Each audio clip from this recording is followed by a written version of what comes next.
this, and I kind of give myself either a C grade or a D grade in the quality of my personal connections, which I think is the most important thing for happiness, the quality of your connections with other people. Probably the most important thing for monetary success as well. If you've got a lot of, really lousy connections with people, you're not going to make a lot of money, you're not going to be happy, and your life's going to suck. So in this vital criteria for how does one live one's life, I give myself, possibly a C grade, some days a D grade, even an F grade. So we talk about that. So how can I deepen my connections with other people without compromising what I feel like I'm on earth to do, which is to write and to talk and to discuss ideas and to do my thing. So what was your question? I don't know, man. You bored the shit out of me just now. First of all, I want to say a hello to a few people. I want to say hi to Esther, 92. Hi, Esther. You just joined. Sylvia, hello. And also, I saw Emily just joined us. Hey, Emily. How's it going? So hi to Emily, Esther, and Sylvia. And also, I see that your friend, the Liquid Robson, so hello to him, too. Looks like we have a big crowd tonight, huh? All right, my question was to you, right, because what's going on with your shrink, and you successfully answer that. And the other question was, what does it have, what does he say about me? I don't know if any of that really affected me. Did it? It does, because we have conflicts. We do? I thought we got along swimmingly. So, I have a tendency to go, well, if you don't want to do things my way, then I don't need to do this show. That's me. That's me. That's me. That's me. I'm the one who's always doing that. Okay, I have a tendency to say that too. I've never heard you say it once. No, I've never said it, but when... You say it to yourself, but you're too much of a wuss to say it to me. I come out and said it to you several times, like, I'm not doing it anymore. This is it. I'm done. Fair tick. So... Oh, Garden Fun. Let's see if I remember who that was. That's that doesn't matter. Kim. That's boring how's it going? for anyone who's going to watch it on YouTube. I know. I don't care about the YouTube people.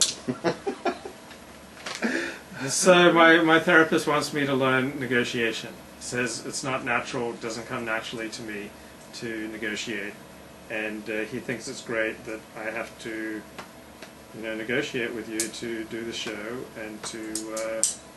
Because I'm not somebody who's just like an ass kisser.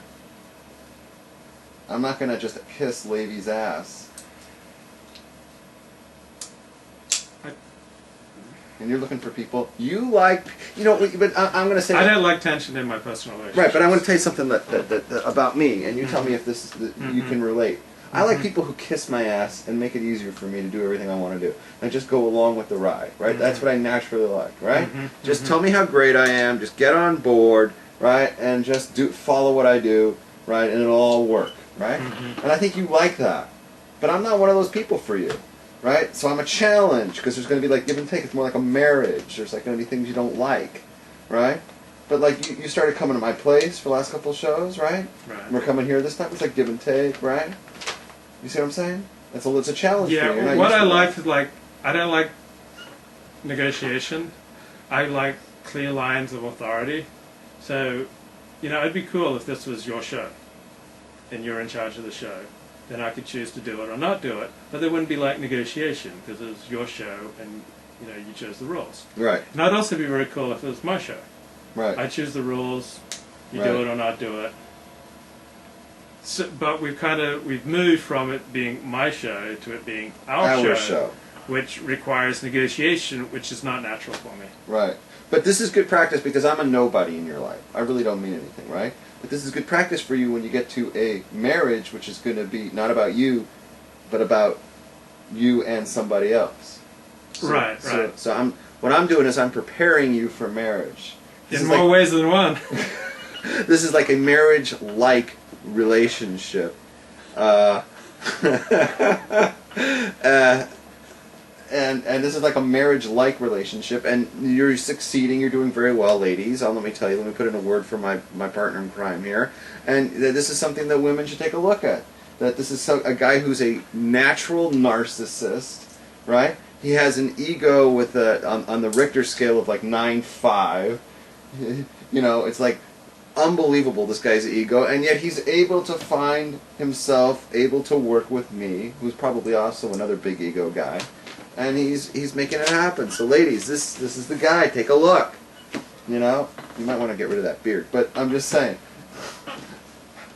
So that's it. That's all we have on that. All right. Can we move on now? Yeah. What do you want to talk about next? I'm done till the parasha. So Really? Yeah. All these current events this last week, so many things happened. You just want to talk about the parasha? No, I'm fine if you got something to say, but I didn't have anything. Well, the thing I wanted to talk about and mention was that this week's coming up is a Jewish holiday called Purim. Mm-hmm. And there's many things that take place in Purim, and I thought we'd just give it some lip service for a few minutes. What do you think? Mm-hmm. All right, so Purim, the first thing that happens with Purim is, everybody knows the story, right?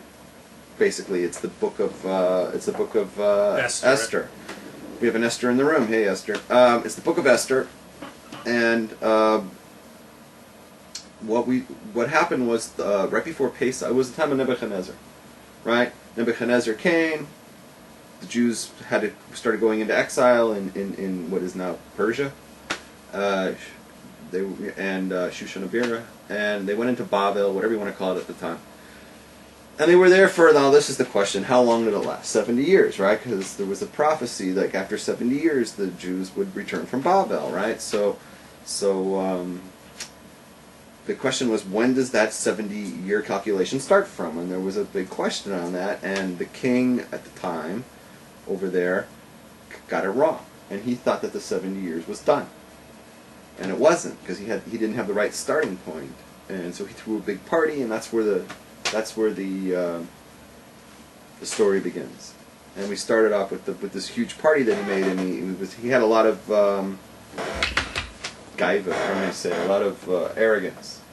You know, he acted like a New Yorker, right? And he took liberties, like he smoked a cigarette and he flicked the ashes into these kalim, and the vessels that he flicked them into that he used at this party were the vessels from the base of Migdash that they had ransacked at the times of Nebuchadnezzar.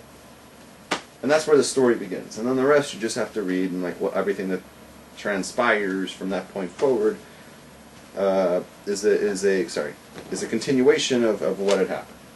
Right? Yeah. So it says that Esther wanted to see the king, which is not something that is normally done. And she fasted, and she went to the king, and she got all this decree rescinded because the Jews were going to be killed. But you can't just say, okay, you take the law off the books. There was a rule that said you can, the law is there, but I can add a law to it. And the law was that because they drew lots, right? And they said on the 13th of Adar, Jews were all going to be killed. But they added a law to it, and the law was the Jews can defend themselves, and anybody who wanted to help the Jews could help defend them. So on the 13th of Adar, which this year is on, what day is it on this year? It's on Saturday. Yeah. It's on Saturday, which we'll get to in a second. It's an exception to the rule. It's on Shabbos. It's the 13th of Adar. We normally commemorate that day by fasting on that day. Right? Because that's what the Jews do. They fast when they go out to war, and that's what we do when we go out to war. Because we're fighting all of our enemies that day. So we move it to, because you can't fast on Shabbos, so we push it off till Thursday. So this coming Thursday is when we fast. Was there a holiday with the word Purim in it 2 weeks ago? Or some event? Purim cotton. Yeah, what the hell is that? Okay, I'll explain that. It means little Purim. This year is a leap year. So there's we've added an extra month. We have a leap month, right? So we add a month to the calendar. So instead of just having Adar, we have Adar Rishon and Adar Sheni, 1 and 2. So on Adar Rishon, the first month, on the day on the 14th, which would normally be Purim, we call it Purim cotton.